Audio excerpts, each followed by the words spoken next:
waxaan silcinay gabar yar, waxaan nolosha ka qarinay gabar yar, waxaan mustaqbalkeeda dhaafinay gabar yar, waxaan farxadeeda baabi'inay gabar yar, waxaan hoos u dejinay hooyo hooyo hooyo, waxaan murug ku jiifinay hooyooyin badan, waxaan waqti walba aan u taagannahay inaan baabi'ino dhalinta farxadooda.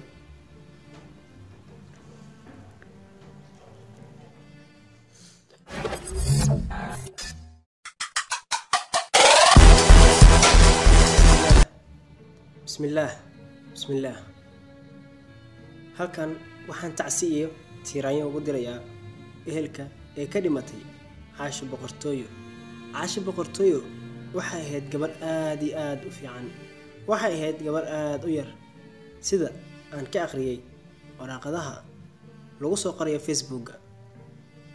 waxay dhameysay Quraanka ma sha Allah, waxa laga galay godob aad u xanuun badan, waxa sidaas u galay cid kale ma ah yaawi waa Soomaali. halka saas lagu yeelo waa xagee waa Soomaali. waxa sidaas sameeyay yaawi waa Soomaali. alla magac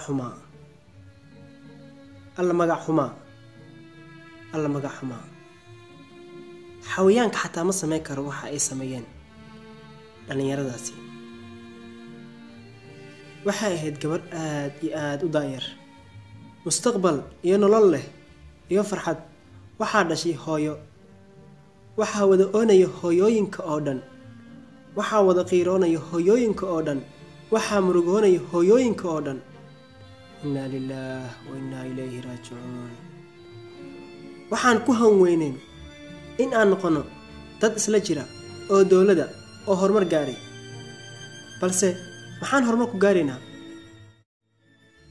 waxaan silcinay gabar yar, waxaan nolosha ka qarinay gabar yar, waxaan mustaqbalkeeda dhaafinay gabar yar, waxaan farxadeeda baabi'inay gabar yar, waxaan hoos u dejinay hooyo hooyo hooyo, waxaan murug ku jiifinay hooyooyin badan, waxaan waqti walba aan u taagannahay inaan baabi'ino dhalinta farxadooda.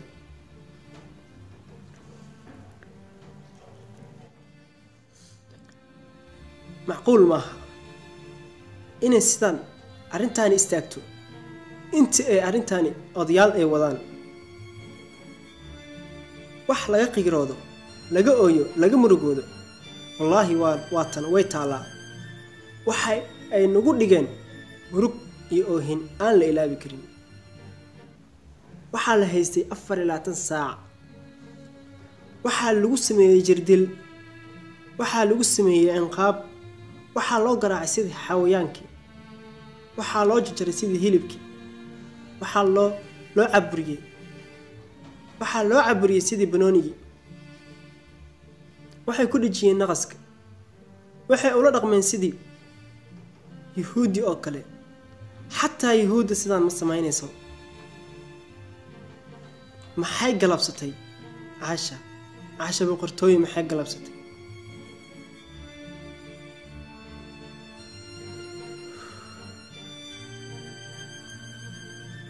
haddii aad oysid iyo haddii aad hadashid iyo haddii aad qaylisidba intaba Caasho daawo uma noqonaysa. waan ogahay xilligan Caasho waxay ku jirtaa nolol fiican ma sha Allah. waxay tahay gabar la dulmiyay, waxay tahay saqiir loogu talgalay jannada. maanta way ka fiican tahay inta dunida ku nool oo dhan, waayo xisaab la'aan ayay jannada galaysaa.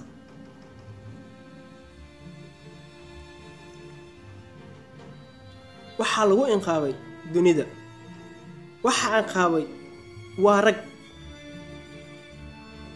waxaa mar walba aan u haystay Soomaaliya inay ka sii fiicnaanayso waxa ay ku jiraan, balse mar un maskaxdeeda kama bixinin in ay Soomaaliya ka weynaa karto oday dhaqameed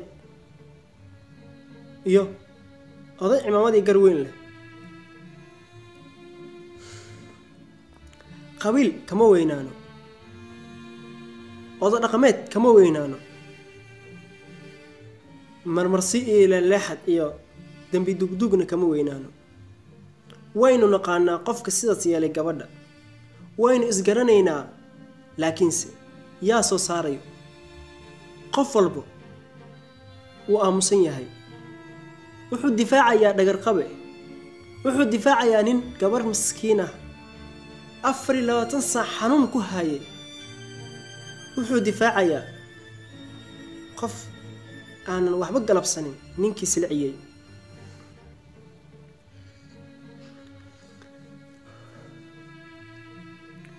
waxaa naqaska loogu dhijiyay bac, waxaa lagu riday jawaan sidii xawiyaan baqtiye oo kale. subxaan allah. hawshan waxaa muhiim ah in loo soo gabagabeeyo sida saxda ah. haddii la dhaho raggi waa la helay, hala soo qabto inqaabta la gaarsiiyo, qabiil baa soo safanaya, waxay leeyihiin lacag inta la rabo hala sheego, anaga wiilkeena loo badbaadiyo. gabadhaas xoog laguma kaxaysanin ee waxaa lagu kaxaysta xaylad. baaritaanku haddii si fiican loo baaro, waxaan hubaa 100% gabadhaas dadkii sidan u galay inaysan ku qaadanaynin soo saaristeeda 2 maalmood ama 1 maalin. waxaa la dilay waa gabar miskiina, Aisha Boqortooyo. Aisha Boqortooyo waa gabar miskiina oo aad u maskiinsan. waxa ay la dhalatay wiil walbo Soomaaliyeed, waxa ay walaal la tahay wiil walbo Soomaaliyeed. ninka sidaas u galay waa sheedaan, waa mujrim.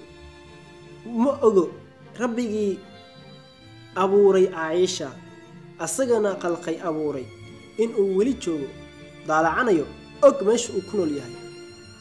aysan la dhameen rabbi inuu soo saaro wax ilbiriqsiya, indhaho bilig laga siiyo lama dhamo rabbi inuu soo saaro ceebtiisa.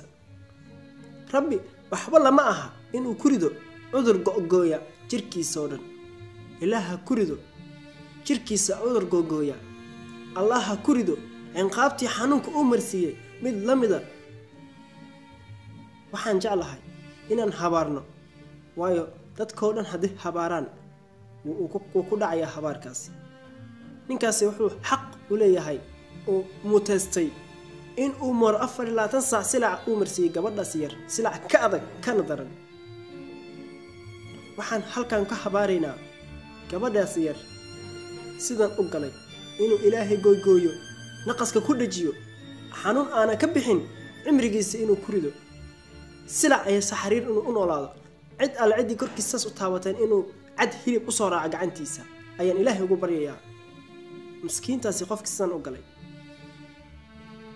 ilaahow waad u jeedaa, wuxuu ceebeeyey raggii oo dhan, wuxuu ceebeeyey Soomaaliya oo dhan, wuxuu ceebeeyey muslimiinta oo dhan. sharaftuu naga qaaday. rabbow waxaan kaa codsanayaa inaad ku ridid cudur aanan daawadiisa la helin. go abidkaaga go meel walba aad ku nooshaa ku go. ilaah baan ka baryay inuu ku gogooyo, kugu rido cudur aanan bixin. السلام عليكم ورحمة الله تعالى وبركاته. طبعا صومالي محمد وين لو أجوبتان وحان جعلها إناد كنت داشان.